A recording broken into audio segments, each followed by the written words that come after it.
Authors Talk. Everybody on the Facebook Live streaming. This is a special edition.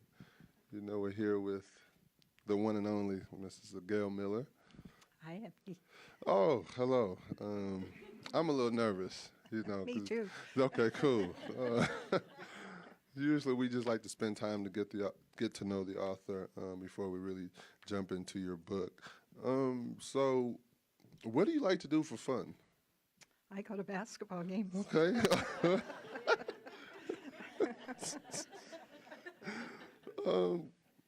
How have we been doing lately? Really good, except for a couple. A couple, yeah. You know, it's understandable. No, really good. I'm really proud of all of you. Right, thank you. Oh, if y'all don't know, she is the owner of the Jazz, so probably why I'm a little nervous too. Come on in. All right.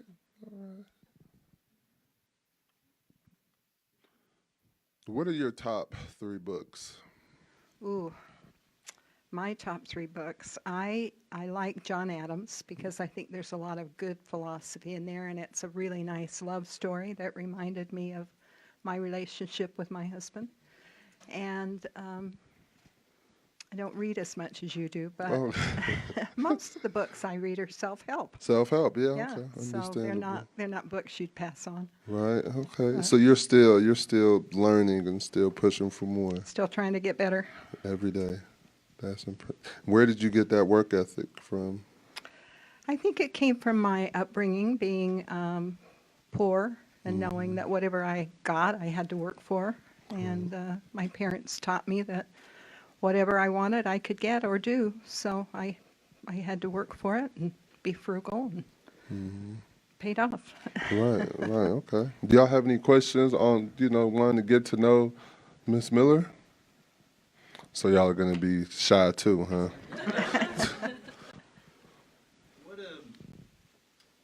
Your book is full of themes of things that are important to you from a faith perspective, which I really appreciate.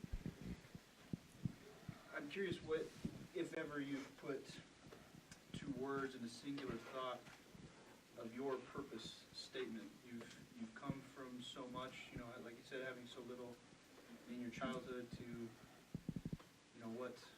what the Miller family has been to Utah. What is your purpose statement if you were to put it into a single phrase? Well, I think it's to enrich lives. We're very interested in making things better, leaving them better than we found them. And we look at it as a stewardship. Whatever we have, we feel like we have to take good care of it so that it will bless more than just us and lives in the community and in the... We actually do business in 45 states, so I would say even across the country. We want America to be the best place to live, but we want where we do business to be really the best place for customers, for our employees, for the communities to have an impact for good. So enrich lives. How do you stay on top of all of that? 45 states. I mean, I know you're on boards, you have a couple of foundations. How do you stay on top of it all? Well, I rely on a lot of really good people that do the heavy lifting. I think we're very fortunate to have people who are dedicated to their jobs and to the mission that we believe in. And so they take care of most of it, and I just watch and make sure that they have direction and that they do the things that we want them to do. So it's kind of like you teach them what you want, and then they go do it. Right. Oh, okay. Kind of like coach. You're like a coach, Yeah, the head right. coach, really. Yes, of it all. That's good. Getting into your book, how long did it take you to write Courage to Be You? Well, it took about a year and a half. I actually started interviewing with my son. He had done a book for Larry, and he said, "Mom, let me help you write your book," because I had no intention of doing it. And so I said, "Okay." And he's the only way I'll do this is if you promise me you'll meet every week and we'll interview. So he held my feet to the fire, and we did that. We got into it a ways, and he and some other people that were involved in the interviews thought, there's a lot of good stuff here. We should probably go talk to Deseret Book and see if they might be interested to publish it. And they were, but they didn't want a biography. They wanted something inspirational, mostly for women. And so they said, if you'll pick 10 topics and write about those and give us your perspective on them and let us review that, then we'll publish it. So then they put me in touch with Jason Wright, who then interviewed me for another year, weekly. And he would take those topics along with the material we already had and go home and write a chapter and then send it to me, and I would read it and adjust it so that it was my voice, and that the things, things that he may have gotten wrong were corrected. And then I'd send it back to him, and he compiled it, and here we are. Yes. No, did y'all enjoy the book? Yes. Okay. Thank you. Jason was really good to work with. Right. Okay. Is he local here too? No, he lives in Virginia.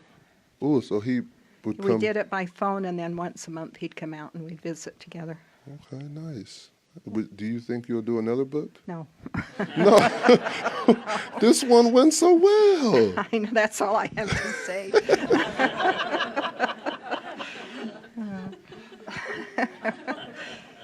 No.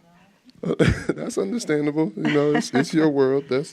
I might take some of the, actually, I shouldn't say no. I am doing another book. You see what I mean? Yes. I'm not doing it. Jason is. There was one story that came out while we were interviewing about when I was a little girl and I had a doll. I was about 7. Mm-hmm. And I played with it and wore it out, but I loved it. It was kind of like a Madame Alexander, but it was called a Tony doll. Oh, it's okay. Because there was a Tony Home Permanent that was popular at the time, and they had golden curls. And anyway, I loved that doll. And toward the end of the year, I quit playing with her because she was so worn out. And that Christmas, my mother took the doll and had a friend refurbish it because she couldn't afford to buy a new one. Mm-hmm. And had a new dress made, had the hair fixed, the face painted again, and put it in a box and gave it to me again. And I didn't even know it was the same doll. Oh, So the renewal is what the story's about, and it'll be a children's Christmas story this coming Christmas. Nice. Are you into movies? I don't mean to switch subjects, but full circle. Yeah, I like to watch movies. So if you had to do a movie, or somebody was doing a movie, who would you choose to play yourself? To play me? Oh, Audrey Hepburn. Ooh. That's your favorite? Oh, yeah, I love her. So if I get her on the line, right? She's dead, though. I'm sorry. Okay. I would have had her. Oh, okay. What about living? Living. I don't know. I don't know. That's a good question. I'm not really up on current Okay, understandable. current actresses. Right. I'm too understandable. old to. Ah, don't do that. Don't do that. Got a young soul. I do. Yes. I agree. Yes, ma'am. Any questions from the audience about her book?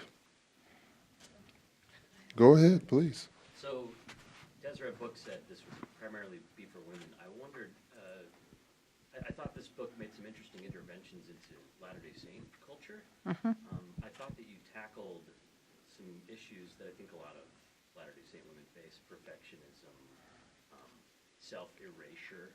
Talk about. I actually think that I want more men to read this book to get tuned into maybe how the women in their lives Hey, I'm all for that. are experiencing those things. Did you get any feedback in the process of writing it from Deseret Book about some of those interventions? Because some of the topics that you bring up would be somewhat uncomfortable, I think, for some readers. No, they didn't balk on any of it. They were very interested in touching on topics that women could relate to, and that they knew they could say, I could say, look, it's okay. If you've had hard times, it's okay. You can do it. You can get through it. There's light on the other side. And so I don't think they felt there was any problem with any of the topics. And I think really that's one of the things that we as Latter-day Saint women do have trouble with. We expect too much of ourselves. and we don't accept the imperfections and say, look, it's just me, and I'm not perfect, but I'm trying. So how do you feel about social media? Because, you know, we're in a time where people are trying to show that perfect side instead of just showing their raw self. That's a really good question.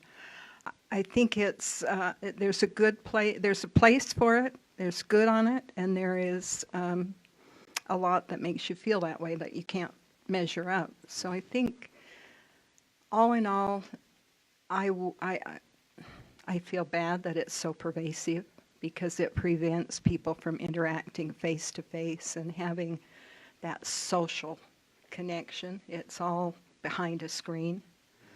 And I think that's unhealthy, especially for young people. They get isolated and then they don't have connections. They don't feel fulfilled. They don't have the self-confidence that they might have if they learned how to interact. So I'd like to think there is good about it, but unfortunately I think the other side is too pervasive.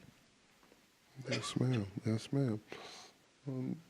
Anybody on the Utah Jazz Live? Yeah, for sure. We have a bunch of questions.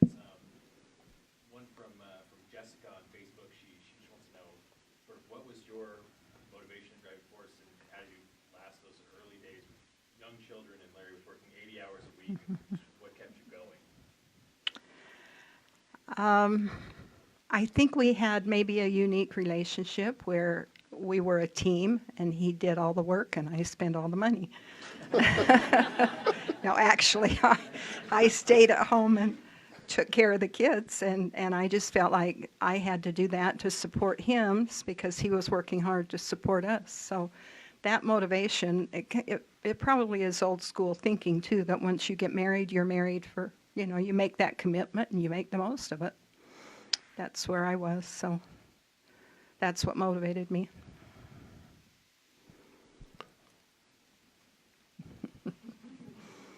Think about that. I appreciate that. I got to put that in my mind for my future misses. So, you know, there's always talks about Mr. Miller working the 90 hours. But would you say you kind of put in that type of time as well? Just running the family and... Oh, yeah, I did. In fact, when he'd come home, he'd say, well, how come you're still working? I'd say, my job doesn't end at 5, you know, or whatever time he got home. Right. There was always more to do. So, yeah, I think I worked every bit as hard as he did. Well, that's incredible. Nobody counted my hours, though. Yeah.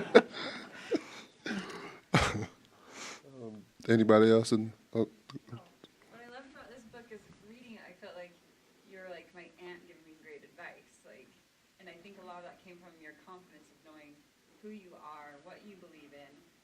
In the beginning of the book, you say that you were a timid housewife, and I just want to know, how did you break out of that and become the confident woman you are? I went to therapy. Really, I did. I was just a normal person for a long time, believe it or not. And when I got teenagers, they were kind of hard to handle, and I had a daughter that was having difficulty, so I took her to see a therapist, and he looked at me and he said, I'm happy to help your daughter, but you're the one that needs help. And I thought, wow, I didn't think I was that bad. But I did start going, and it helped me a lot because I was pretty lonely, and I was very shy and unsure of myself. And when we bought the Jazz and we had to go out to social things, I almost had panic attacks because I didn't want to go out where all these high-profile people were. And so the therapy helped me learn that I was a whole person, that I had a voice, and I should learn to use it and be confident in myself. And I had to practice things like, I used to say, isn't that a pretty tree? And then he'd say, don't say it that way. Say, I think that's a pretty tree, and give yourself some credit for it. And as I practiced that, I learned to be more confident and be able to express myself and discover things about myself, that I did have worth and that I was more than just a housewife and a mother or an appendage to Larry, you know. So It took a long time, but I came through it. Yes, you did. So now, how does it feel now when you walk into the whatever space and now you're the big wig? Well, it's really strange still. I have a hard time putting myself in that category too. But I don't look at it as being a bigwig. I look at it as being a role model because I can help maybe direct young women in a way that they may not have otherwise looked at. I think that comes with the territory of being a public figure. You have to learn to conduct yourself in a way that other people would want to emulate you, and rather than think you're something special. Yes, ma'am. Great answer. It's kind of tying in with all this. I love that you mentioned something like the first success in life is like accepting yourself and being self-confident. Thank you. And everything. How do you, and you mentioned therapy as well. How do you continue to cultivate that self-confidence within you now, like today? Practice. I think you just have to, there's a lot of self-talk that goes on. You have to tell yourself that you're able, you're capable, that you have confidence, that you're okay, and overcome fear. Fear is a really debilitating thing. And when you can overcome that fear by practicing, since Larry's been gone, I've been asked to kind of fill in a lot of places where he did things. So I do a lot of speaking. And it used to be that I'd get up on the podium and do the talk and sit down, couldn't remember a thing I said because I was just so afraid of it. But the more I did it, the easier it got. And now I don't even use notes hardly. I can get up and speak and feel confident in it. So it's just practice and self-talk. So along those same lines, you started a bucket club. I didn't start it. I was invited to be in it. How does that happen? What kind of happens at those kind of clubs? That's a really neat thing, and I think you all should do it if you haven't done it. It's a group of 12 women of like mind, similar interests, and I was probably one of the last to be invited, but we meet once a month at one of the women's house. We have a lunch and talk about whatever topic the host wants to talk about, or maybe do a project, a service project, or go to the canyon and learn about leaves and flowers, but something that fills your bucket and makes you forget all your other cares and you just do for you something that makes you feel good, and you share it with people you love. And we've been doing it for probably 12 years now, and these are a great group of women. I'm probably the least in the group, but I've gotten a lot out of it and learned a lot and appreciate being part of it. And so the host prepares the lunch and serves it and cleans up, and all the other ladies just come to have a good time. So And you you're do- still doing that? Uh-huh. Yeah, every Tuesday. every first Tuesday of the month. Yep. Hey, I need me a group of friends like that. I know our schedule is kind of up and down, but that would help me out a lot. It's really fun. You should do that.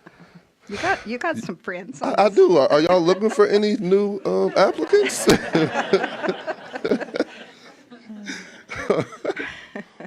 Anybody? Yes, ma'am. Oh, I have a question for you. I was really impressed with how Larry made you a partner in everything that he did, all the decisions. And I was just wondering, in all of your ventures and businesses, what's the most challenging for you, and what's the most rewarding? The most challenging at this point in my life, believe it or not, is being looked at as the person in charge.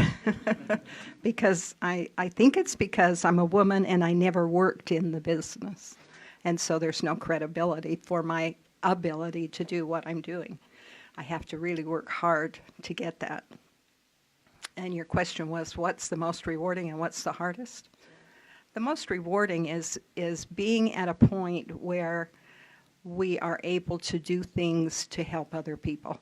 and use philanthropy to enrich people's lives and do things for schools and hospitals and people who help children, homeless, just whatever we can do to enrich others' lives and have the money to do it with. That's very rewarding to me.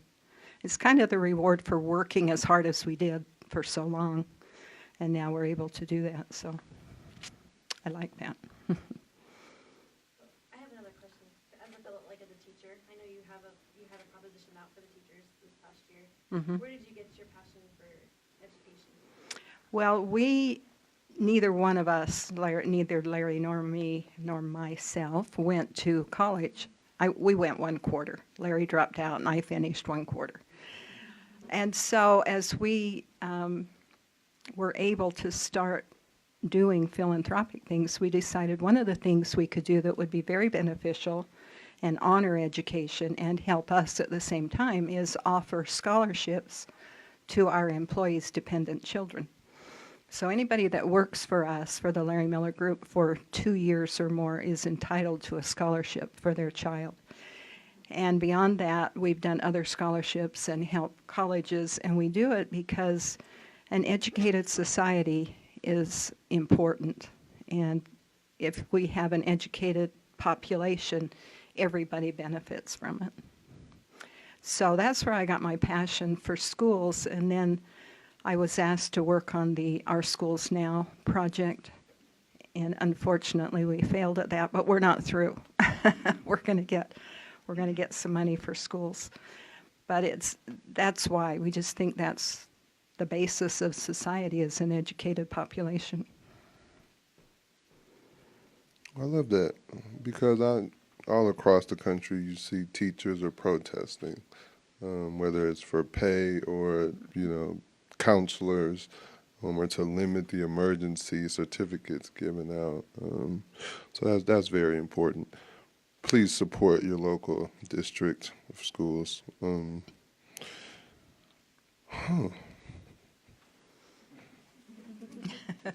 mean, I don't know where to go. I just, I got a lot of thoughts in my head. Just saying. Oh, my kids will be good, She He's does got more money sign the than I do. checks, so that helps me out a lot. So what would you say is your advice, your top advice for, getting into a marriage and being in a marriage that you were? I know you're on your second one, but the first one lasted 44 years. Yeah, man, half a century. So, what advice would you give? I think marriage is probably the most important decision you will make in your lifetime. So I would say be very, very sure that you're willing to commit, not expect it from your partner, but commit what you believe would make a good marriage.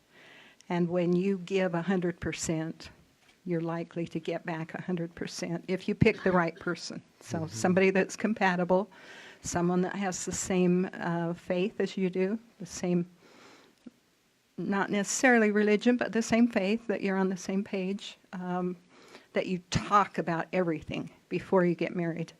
I had that advantage with my second husband, and I made sure being married the second time is a lot easier than the first time. Because you know what to expect, and you don't have to raise children, at least in my case. But we talked about everything. We talked about, how do you feel about housework? Are you a handyman?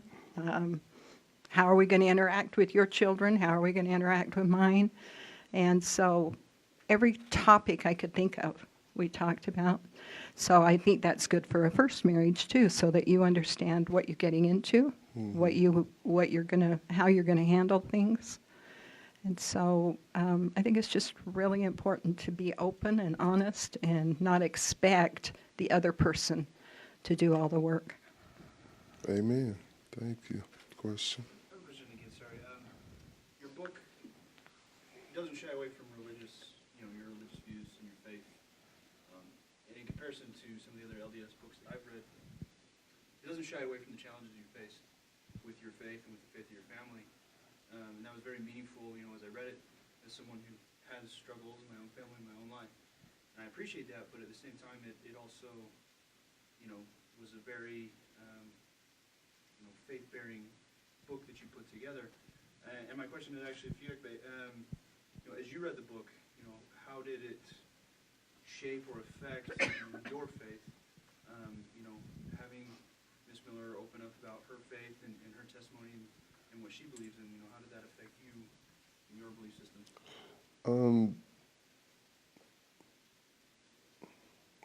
To let everybody be. You're not really to force your beliefs on other people. To be sure in yourself, and that's going to shine. That's going to shine through. No matter what religion you know you're from or what faith you believe in, as long as your heart is right in all matters, you know, whether it's good times or bad times, that you'll be all right. Any questions from my jazz members? We do have this is from Annie on Facebook, just wondering, Gail, what advice you might give to someone starting an independent business, a small business, the first time? This is free advice. This is, you know, I don't know now. I don't know. I think it might be really easy to get discouraged, so don't get discouraged. But I think watch your finances. Make sure that you don't spend more than you can. Don't get out ahead of yourself. Make sure the base is solid. If you have to put money back in it to build it up and take less yourself for paycheck, make sure that you do that. And over time, it'll strengthen, and then you'll have more success. So I think that's probably the most important thing, is take care of the base and don't overspend. Thank you. Oh. So, philanthropy, service is a big theme in your book and your life. And I think in the book you mention how you can serve no matter your status. Right? What are your favorite acts, like simple acts of service that any of us could do? I think being kind is one of them. I think the world is a place that needs more kindness. And just, if you see somebody that you think looks nice, tell them. That's a kind service. I think, as Pamela Atkinson used to say, and she's an advocate for the homeless, she'd say, just give one can of soup to the food bank. And if everybody did that, there would be probably enough food for everyone. So it doesn't take a lot. Just if you can think it, do it. And if you have the courage, just go do it. Don't worry about how big or how small, because everything counts. It's what's in your heart that matters. And did you have your hand up? I do have a question. Yes. So I also love the chapter you had on service. There's a lot of poignant stories that you shared, and you hinted at some of the work you're doing with the homeless, the commission you're involved in. So I'm just curious, I know jazz being a huge focus, but what outside, you know, what are like the key passion projects or that you're looking for, like helping to promulgate to the community?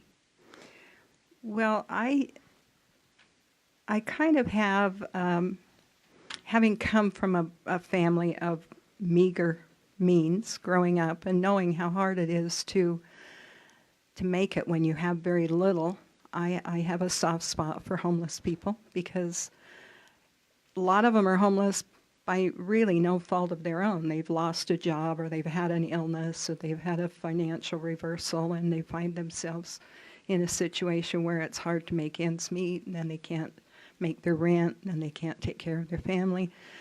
So I have a desire to do what I can to help them, not fix them, but help them help themselves, because a lot of them want to, but they don't have they don't have the means or the opportunity.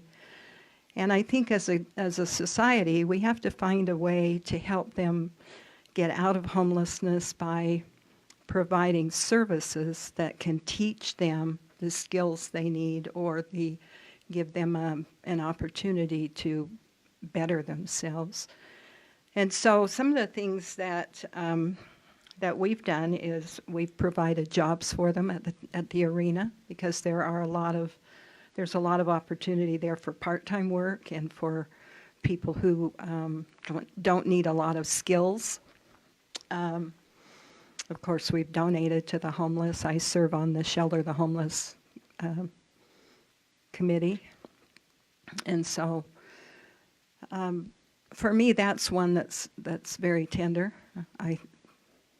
I'm interested in schools and have worked on our schools now, and hope to find a way to better our schools so that we have teachers who will stay in the school system and teach our children in a way that is going to make it better for all of us and get paid what they deserve.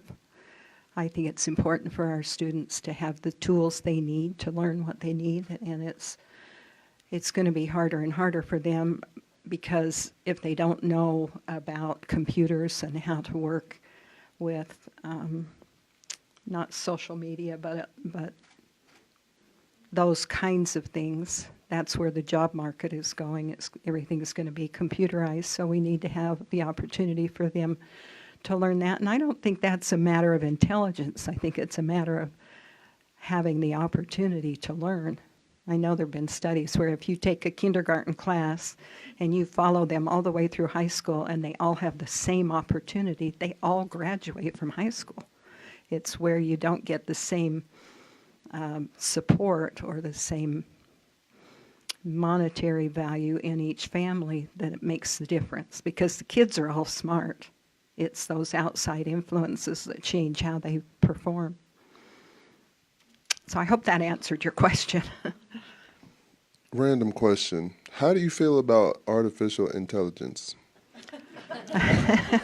Told y'all I had a lot on my mind. Wish I had some. I don't think it's anything to be scared of. I know people talk about, we're going to be replaced. And I think it's not something we have to worry about. I think it's something we have to learn to use wisely. And we'll be okay. Have you ever watched iRobot? No. No. No, am I wrong? No, I'm just Will Smith, one of his movies. It's something different. I'll watch it. Any other? Oh, Mr. E. I'm Eric, and I moved out here from Michigan about a year ago. And before I got here, I didn't know much about Utah. But since I've been here, I've seen the great things you're doing, and you're doing great things. But Thank you. for people who aren't here, and might not see the things you are doing, they might have a certain perception of Utah as a whole, or just the organization and everything. Is that part of the motivation with all these great things you're doing with the books and the speeches and all this to kind of change that? For people who don't see what's going on inside Utah, to kind of change, I guess, the perception that people just don't know a lot about Utah that heard from it. So is that part of the motivation with all these? Actually not. I don't have a motivation to change the world's perception of us. My motivation is to live what I believe and to perceive or to portray that. And if that's a byproduct of it, I'm grateful for that. I think Utah is a great place to live, and it's a great place to raise children. It's an easy place to live. It's easy to get around. It's beautiful. And I wish more people had a better perception of it, but I don't feel it's my mission to change that. I think we do that some with our basketball team by having great players, players of good character who conduct themselves well. And I think they all like it here. Yes, no, we enjoy ourselves. We definitely do. I think that speaks volumes. A lot of players don't want to come here, at least we're told that, but once they get here, they like it, and they build homes here and stay. So maybe it's a secret that needs to be discovered.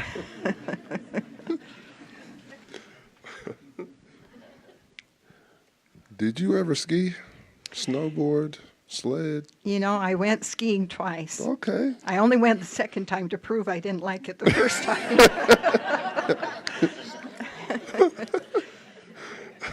But I had two small children at the time, and I thought they needed to learn how to ski. So I went too, and we all had a lesson. My problem was I knew I was going to kill somebody on that mountain. So I quit. That's good. That is good. I've thought about it, but Is it in your contract that you can't? Yeah, thank you. See, you see what I mean? She's on top of her game.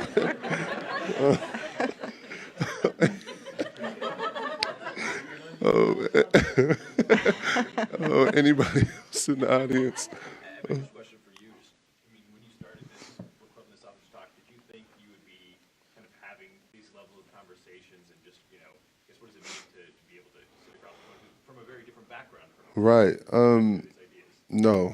I mean, yes, in the sense of what we do on Twitter, because we're all from different areas, different communities, and we're having these conversations. But to actually be in person and to be, across from Brad Parks, Cameron Wright, Gail Miller, and going forward, I think it's special, and it just builds little communities, and hopefully it shows to the youth that reading is cool, and it's a way to bring people together, to discuss whatever they want to, because these books they have all the greatness you could possibly want.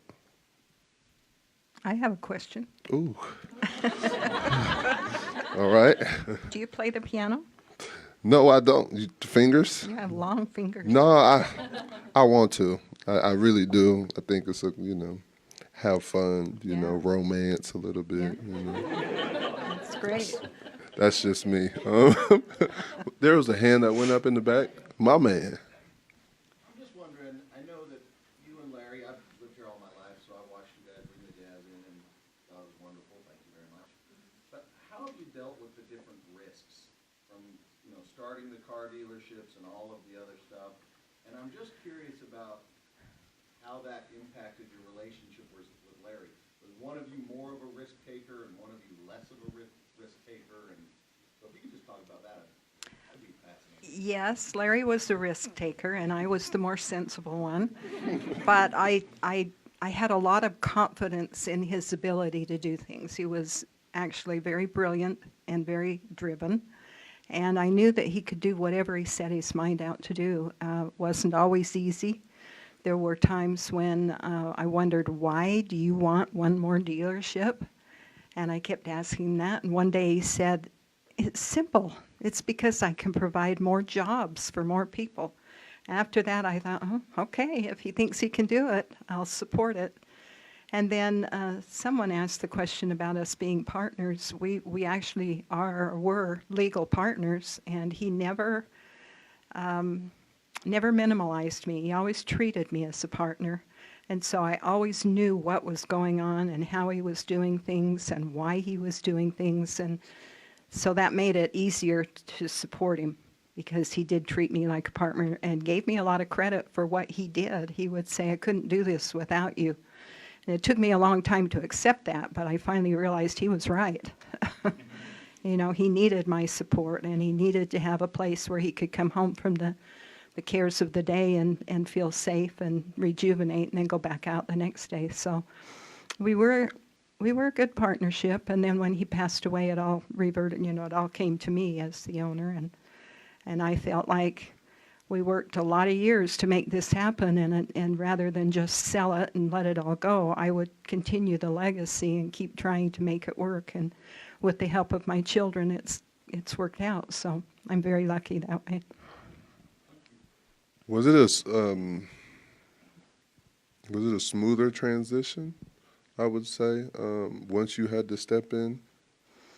Actually, Larry put our son, Greg, Yeah. in as the CEO before he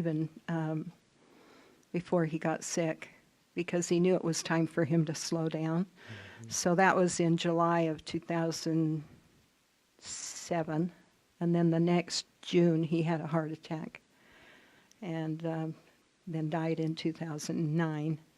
So the transition was smooth in the regard that Greg had already taken over and was running the business, and people had confidence in him. But then when Greg stepped down, that put me in a role that I was either needed to sink or swim.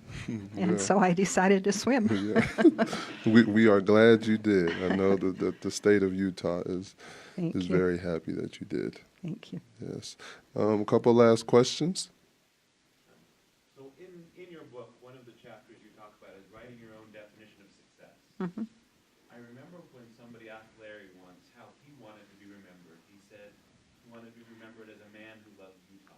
Right. My question is, how do you want people to remember you, and what your greatest success would be? I think I would like to be remembered as a kind person who cared about others. That's important to me because that's really where my heart is. And having the opportunity to do that is an added bonus. And I think that's probably all. It's, I was always grateful that neither one of us cared a lot about having a lot of money, just about doing good things with money. And that made it a whole lot easier because, you know, we didn't fight about it. We had a common interest in doing what we felt was right. Another random question before the last question. Okay. Are you a believer in universal health care? That is a question that's difficult to answer. What do you mean by universal health care? Well, just take the United States. Do you feel like every citizen should be provided health care? I think every citizen should be allowed to have health care. I'm not a believer in socialism. And if that's what you're talking about, no. But I do think everyone is entitled to have the opportunity to have health care. No one should have to suffer from ill health. Last question. Oh, okay. This, yes. I have a question for both of you. What's your guys' favorite book? Okay, nice. My favorite book is the autobiography of Malcolm X and The Alchemist. And I think mine would be John Adams. Any last words for the world that's watching us today in the community in here? I think I would just say that I would hope at some point we are all aware that we are one and that we can act like one and close the great divide between political parties and the terrible vitriolic comments that happen. Right. I just think that we need to work on coming together and working toward common goals and the goodness of people and let that shine through.